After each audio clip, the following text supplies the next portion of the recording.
Fala galera, tranquilidade com vocês? Estou aqui hoje para resolver com vocês a prova de 2018, primeira aplicação com comentários e soluções bem interessantes. Essa provinha eu achei ela com um nível bem maior, tá galera? Mas olha só, tá ligado no nosso Instagram? Tá olhando nosso canal no YouTube? Conhece nossa plataforma? Pois é, tem um monte de coisas para vocês, inclusive várias outras resoluções para vocês, todas bem organizadas, e o nosso aulão com a prova 2019, onde você vai tirar suas dúvidas ao vivo, próximo da prova está chegando também. Se liga aí, nos segue nas redes sociais, deixe seu like e também as suas dúvidas. Eu sou o professor Charles, professor de Biologia do canal Escola Online.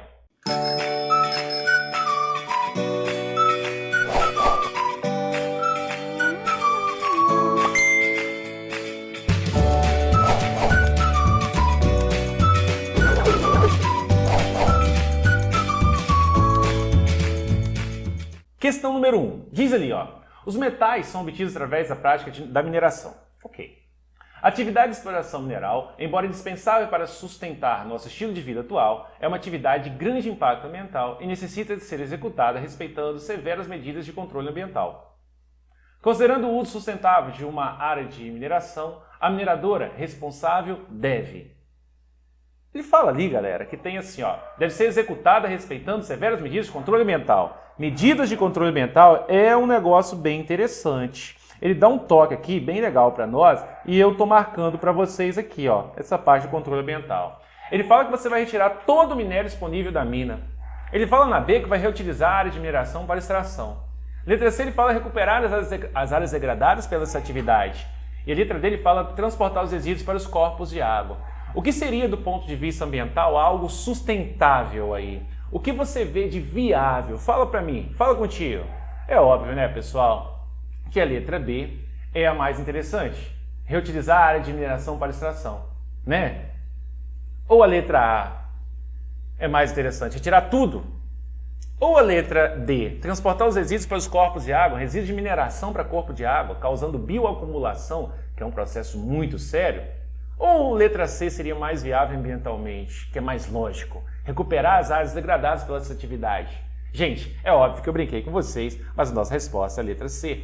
Depois de explorar, eu devo recuperar a área, uma condição que seja o mais próximo do original, assim minimizando os impactos. Como a gente sabe, precisar a gente precisa, mas tem que ter realmente essa contrapartida. Olha, eu exploro, mas ambientalmente eu tenho uma ideia, porque isso aqui tem que ficar para gerações futuras. Show? Número 2. A exuberância das florestas tropicais, apesar de sua localização em solos geralmente pobres em nutrientes, pode ser explicada pela complexidade dos sistemas de reciclagem de nutrientes e por uma série de mecanismos, estruturas e estratégias desenvolvidas ao longo de sua evolução, que promove a captura e a conservação de nutrientes. As árvores desses ecossistemas têm adaptações que permitem a absorção de sais minerais. Como é que uma árvore capta sais minerais no ambiente, acumulados em regiões profundas durante a formação de do solo desses ambientes, disponibilizados pelos decompositores em camadas superficiais do solo, sintetizados a partir de nitrogênio gasoso capturado na atmosfera, trazidos de outras regiões pela água das cheias dos rios. Pessoal, vamos lá. Florestas tropicais como a Amazônia, por exemplo, ela vive, pluvial tropical, vive sob solos que são relativamente pobres, ou muito pobres.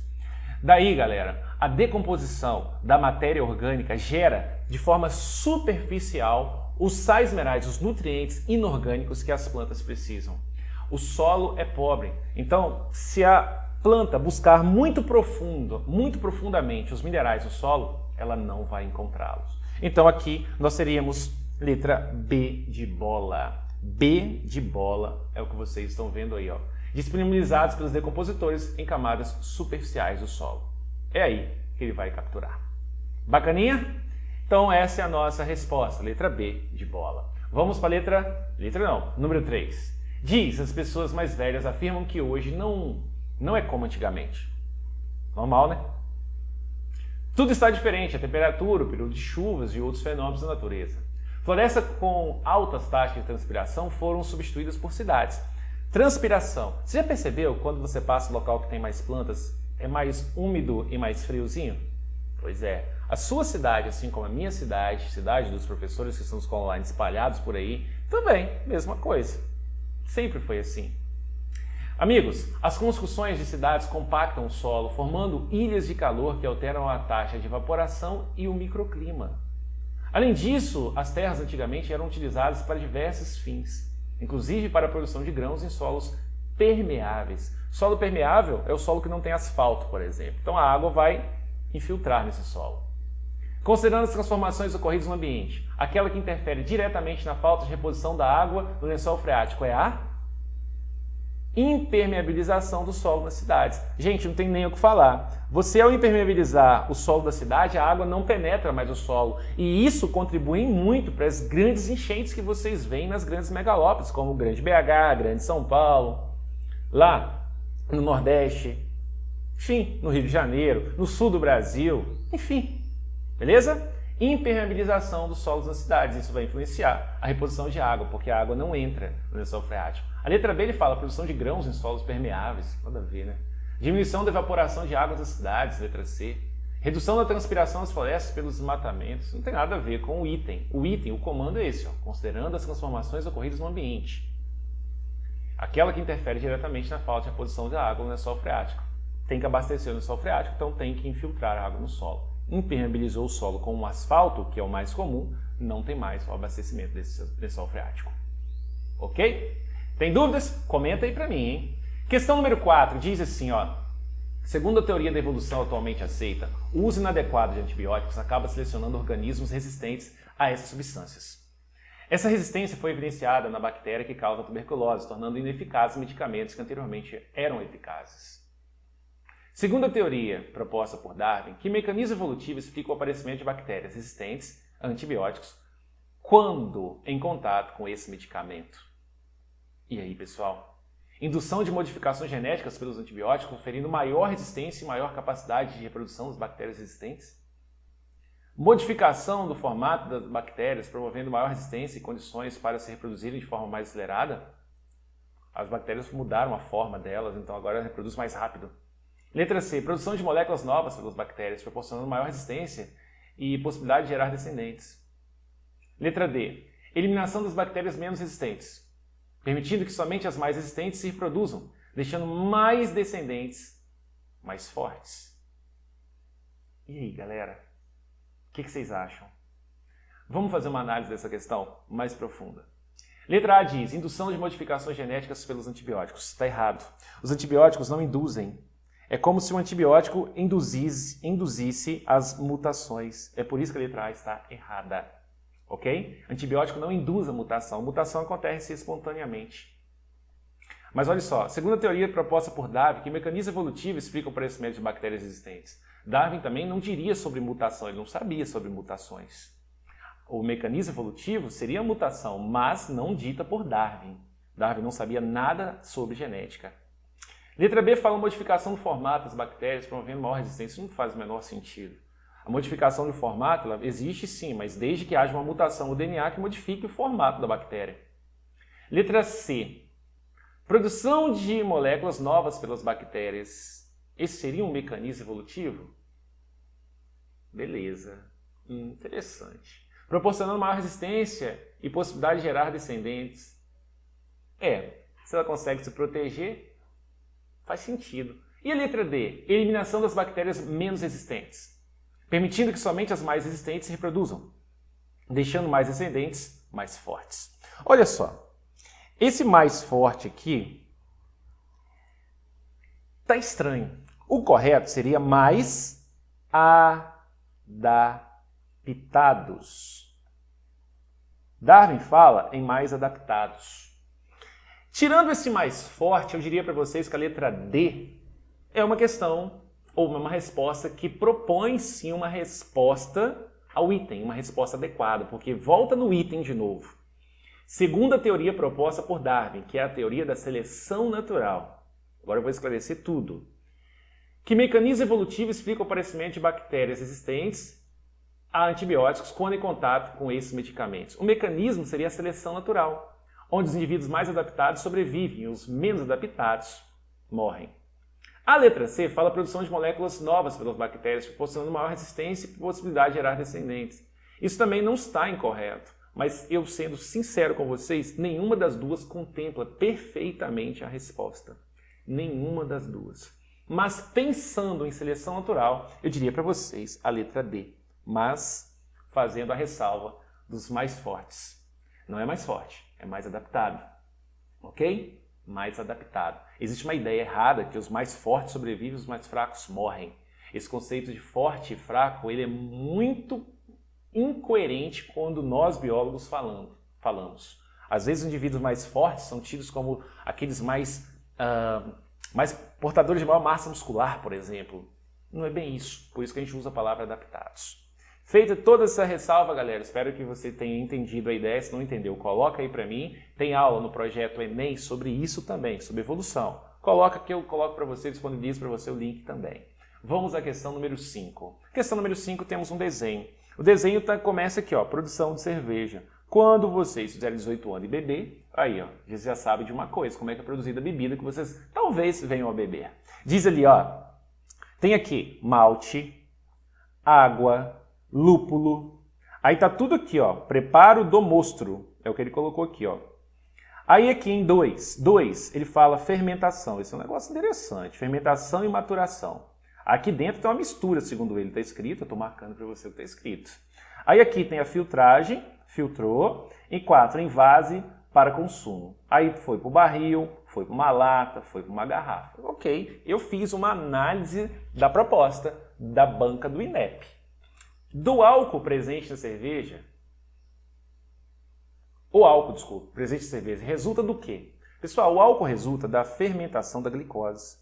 A glicose, ela é fermentada na fermentação alcoólica e produz, quem faz isso geralmente são fungos chamados leveduras. Os fungos produzem 2 ATPs, que é o que eles querem, adenosina trifosfato, uma molécula energética, produz 2 moléculas de CO2 e produz 2 moléculas de etanol, que no plural vai etanóis. Eu gosto de falar isso, etanóis.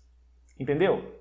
A glicose tem a fórmula molecular C6H12O6, forma molecular da molécula de glicose, que é um carboidrato, ou, se você preferir, é um açúcar. O álcool resulta, então, dessa fermentação. Vamos ver o que ele fala ali, ó. Reação entre o lúpulo e o malte no preparo do mosto. Estranho, né? Fermentação da matéria orgânica do mosto pela levedura. Vamos ver aqui. O mosto tá onde, Charles? Tá em 1. Tá aqui, ó. Aqui, ó. Aqui, ó. Tá aí, ó. Tá vendo? Aí tá o mosto. Aí nós misturou o trem. Em 2 tem a fermentação. Então, fermentação da matéria orgânica do mosto da levedura. Então, a letra B de Botafogo, o grandioso, o maior de todos. Separação de substâncias da mistura na etapa da filtragem. Tá te enrolando, você não vai deixar te enrolar. Letra D de doideira, tá falando adição realizada pelo homem durante o invase para o consumo. Adição de quê, meu filho? Adição do álcool. Mas peraí, produziu álcool de que forma? Então tá errado esse trem. É letra B de Botafogo. Show? Vamos a 6. Essa aí é bem tranquila, eu achei. Vamos ver se você concorda. Um acordo entre o governo e a indústria estabeleceu a retirada de toneladas de sódio dos alimentos. Então tirou o sódio. Sódio faz mal, né, gente? Aumenta a pressão arterial, né? Em um ano, 1.295 toneladas de sódio foram reduzidas em 3 tipos de produtos: pão de forma, bisnaguinhas e macarrão instantâneo. A justificativa para a diminuição do sódio nos alimentos industrializados é que ele aumenta os riscos de doenças do sistema cardiovascular. Aprendi o ARG. O elemento foi reduzido e não eliminado, pois atua como... Pessoal, o sódio é ótimo em termos de conservação. O sódio ajuda a conservar. Ô Charles, eu não sabia disso. Sabia sim, meu filho. Sabe como é que é? Se você for no supermercado, na época de Páscoa, acho que é Páscoa mesmo, como bacalhau, né, gente? Que é esse peixe. Se você chegar no supermercado, você vai ver o bacalhau fora da geladeira. Porque não estraga. Eu tenho um sonho, que é o quê? Pegar um bacalhau daquele e brincar de espada com um amigo meu, amiga minha que estiver no supermercado, que é trem duro, parece um pedaço de pau. Porque jogaram sódio, sal ali, desidratou. Para quê? Para conservar. Então sódio é um conservante. É também, na cozinha, né? É o mais usado mundialmente. Tem um sabor também. O problema é esse sabor, né, gente? Porque modifica muito rapidamente a pressão arterial, eleva a pressão arterial, então ele é responsável por muitos acidentes vasculares, como o infarto do miocárdio, que é o músculo cardíaco, ou mesmo acidentes vasculares encefálicos, com ruptura, por exemplo, de uma artéria cerebral. Muito sério isso. Vamos à questão 7. Vamos agora à análise de gráfico. Geralmente vocês odeiam, mas a gente resolve aqui no Escola Online com facilidade. No gráfico, o indicador que apresentou maior taxa de crescimento percentual, o que proporcionalmente mais aumentou entre os períodos de 89 a 2009 foi. Olha que interessante o gráfico. Ele vai colocar para você a partir do ano de 1975, mas olha só, a nossa questão pede sobre 89 e 2009. Vamos fazer uma análise aqui, que aliás é a análise pedida, se não me falha a memória, na letra A.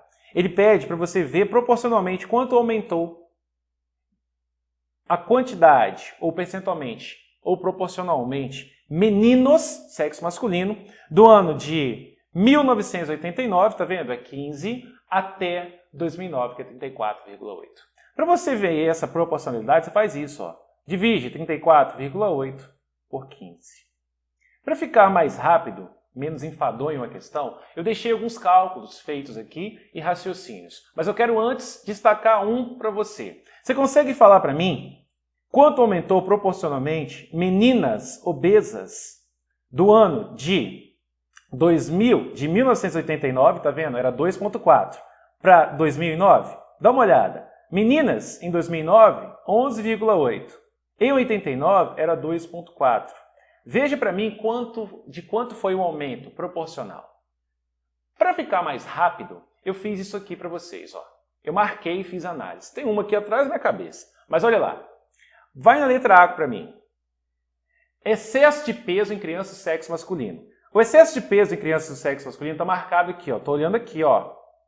Vai de 15 para 34,8. 34,8 em 2009, 15 em 1989. Quanto foi esse aumento? Foi de mais 2,32. Beleza, eu vou ter que analisar uma letra por vez. Então, mais 2,32. Vamos ver agora a letra B de bola. Fala, excesso de peso em criança sexo feminino. Excesso de peso em criança sexo feminino. Tá aqui, galera, ó.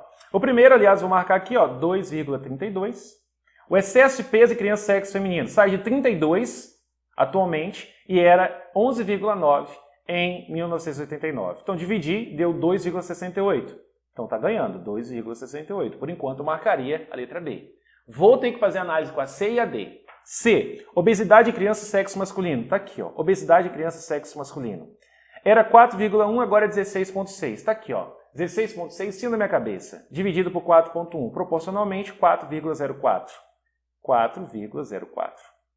Então estou marcando a letra C por enquanto. Mas tem que fazer os cálculos. Obesidade em criança sexo feminino. Que eu pedi para vocês gravarem. A obesidade mostra para mim o seguinte, no ano de 2009 foi de 11,8. 11,8, agora eu vou recolher minha cabeça aqui, ó. 11,8. E em 1989 era de 2,4, que me deu um aumento de 4,91. 4,91. Portanto, o maior aumento proporcional foi da letra D de dado. Opa! De boa? É uma questão que usa um conceito biológico de obesidade, sobrepeso, desnutrição talvez, mas é muito matemática. É um raciocínio bem matemático. É uma questão bem mal colocada aí para a biologia. Mas vamos para frente. Certinho? Amigos, essa aqui é nós. Essa é nós. Abaixa a cabeção aqui. Ó. Os aminoácidos são como tijolinhos que formam meus músculos. O Leão está falando. Mas eu não consigo fabricar esses tijolinhos. Então tenho que comer tijolinhos os outros. Aí o bicho fala, explica de novo. Gente, é o seguinte, existem 20 aminoácidos. 20 aminoácidos. Esses aminoácidos são divididos em essenciais e naturais. 20 aminoácidos. Essencial é aquele que você não fabrica. Nossa espécie, 8 são essenciais. 8. Você não fabrica, então você tem que comer. E você e eu fabricamos 12. 12 são naturais. Aqueles que você não produz, você deve ingerir na alimentação. É o que está falando o leão ali. Mas olha só, para que você precisa de aminoácidos? Você precisa de aminoácidos porque eles são usados para fazer as suas proteínas. Letra C de Charles. Matou, morreu, questão curta, não tem muito o que falar. Nós investimos na outra de tempo, na 7 a gente não investe na 8. Bacana? Vamos à questão 9. Pesquisadores da Fiocruz recomendam atenção para a prevenção de doenças transmitidas por mosquitos por meio de uma verificação no ambiente doméstico realizada semanalmente, o que é capaz de prevenir essas doenças. Como o mosquito leva de 7 a 10 dias de desenvolvimento na água, basta que a população elimine os potenciais criadores dos insetos em suas casas uma vez por semana. Fácil, né, galera? Bem tranquilo. Ok. Essa verificação é suficiente porque em relação aos mosquitos, é na água que ocorre o acasalamento. Eles cruzam na água. Postura de ovos. Ciclo reprodutivo completo, ou seja, nasce, cresce, morre, é um peixe chamado mosquito. Desenvolvimento das larvas. Então aí, o que você colocaria, hein? Essa verificação é suficiente, porque em relação aos mosquitos, é na água que ocorre o quê, galera? A postura dos ovos e o desenvolvimento das larvas ocorre nessa água, né, galera? Nessa questão, eu achei assim estranho e eu ficaria realmente entre as duas propostas, tá? Postura de ovos e o desenvolvimento das larvas. De novo, volta comigo, quando dá problema eu prefiro ir bem devagar. Ele fala para você uma ideia de verificar ambientes, fala ali sobre o ciclo de vida do animal, olha lá, ó. Pesquisadores recomendam atenção para prevenção de doenças transmitidas por mosquitos por meio de uma verificação no ambiente doméstico uma vez a semana, cada semana é ótimo. É capaz de prevenir. Como o mosquito leva de 7 a 10 dias de desenvolvimento na água, tá vendo? Desenvolvimento na água. Isso seria interessante. Basta que a população elimine os potenciais criadores de insetos em suas casas uma vez por semana. Então, olha só, ele dá aqui, ó, uma deixa. Mas essa deixa não passa por cima do que é biológico, não, Charles. Eu concordo com você, não passa não, porque a postura é feita na água e o desenvolvimento da larva também é. Mas, de acordo com esse desenvolvimento na água, eu colocaria o desenvolvimento das larvas. Mas lembrando a vocês que a postura dos ovos também é feita nesse ambiente. Beleza? Postura de ovos ou ovoposição. Estranho essa questão. Moçada, questão 9, feita. Vamos a 10. O melhoramento genético clássico utiliza técnicas de seleção e cruzamento de indivíduos ao longo de diversas gerações. Ele tem como objetivo a obtenção de variedades de interesse tanto para o produtor agrícola quanto para o criador de animais. Para que esse objetivo seja alcançado de forma geral, essa técnica visa aumentar diretamente a... Olha só, gente. Por exemplo, você tem um cachorro aí, você vende cães, você tem matrizes. Você vai pegar os filhotinhos de seu interesse e vai cruzá-los. Isso é uma seleção artificial. Você está cruzando os animais que você quer. Ou você tem uma granja de suínos, você tem lá suas matrizes reprodutoras. Não é? Isso é uma seleção artificial. Você está dando maior possibilidade de cruzamento, reprodução para aqueles que são do seu interesse. Então é isso que ele está falando nessa questão. Então, olha, para que esse objetivo seja alcançado, de forma geral, essa técnica visa aumentar diretamente a biodiversidade dos grupos selecionados, taxa de reprodução sexuada de uma população, resposta imunológica dos indivíduos selecionados, frequência de determinados alelos em uma população. E aí, pessoal? O que vocês marcariam nessa questão? De novo, olha só, tem toda uma história, é uma questão que pede um pouco mais de maturidade. Ó, o melhoramento genético clássico utiliza técnicas de seleção e cruzamento de indivíduos ao longo de diversas gerações. Então, selecionou, está cruzando os caras ao longo de muitas gerações. Ela tem como objetivo a obtenção de variedades de interesse. Então, vou marcar agora eu marco. Obtenção de variedades de interesse. Tanto para o produtor agrícola, quanto para o criador de animais. Beleza. Para que esse objetivo seja alcançado de forma geral, todos os sentidos, agrícolas, produtor de animal, essa técnica visa aumentar diretamente o quê? A biodiversidade dos grupos que você selecionou, taxa de reprodução sexuada em uma população, resposta imunológica dos selecionados, ou frequência de determinados alelos em uma população. E aí? Olha só. Resposta imunológica dos indivíduos selecionados é aquela que não faz o menor sentido. A resposta imunológica? Não. Seu objetivo ali, ó, é chegar a um ponto. Talvez seu ponto seja também que o animal seja muito mais resistente, mas isso não é o comum. Por exemplo, nos suínos você quer que ele desça a quantidade de gordura e aumente a quantidade de massa muscular. Entenderam a ideia? Taxa de reprodução sexuada em uma população é interessante, mas nesse caso você tem as suas matrizes que você busca que elas cruzem mais. Você tem aqueles de seu interesse. Então, taxa de reprodução sexuada como um todo? Não. Então, ficamos entre a letra A e a letra D. Biodiversidade de grupos selecionados. Você vai aumentar a biodiversidade? Pessoal, aumentar a biodiversidade é aumentar os espécimes. Então, você vai aumentar a frequência de determinados alelos de uma população. Aí você fala assim, Charles, o que são os alelos? Gente, alelos, ele está falando de genes. Os genes que trazem características benéficas vão ser mais frequentes na população. É isso que ele está falando. Essa é uma questão que busca mais conteudismo. É uma questão mais difícil.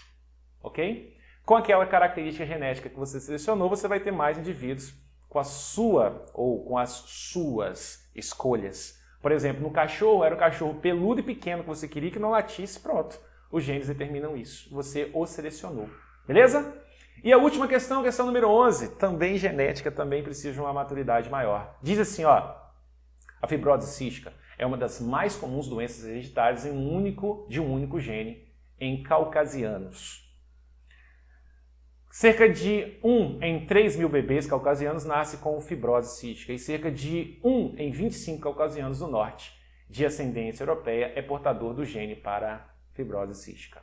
Ocorre que um casal normal portador desses genes vai ter sempre 25% de risco de gerar filhos doentes. Pessoal, isso significa que a doença é transmitida de uma geração a outra através dos genes. Pensa assim, ó, o casal portador, então o homem, ele é azão-azinho, a mulher é azão-azinho, eles são portadores. Charles, eu não entendi por que você falou que eles são portadores. É porque é o seguinte, é o azinho quem faz a doença.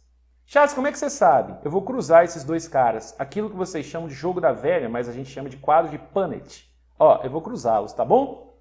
Olha o que eu vou achar. O homem, azão, azinho, a mulher, azão, azinho. Olha aqui, ó, 25%.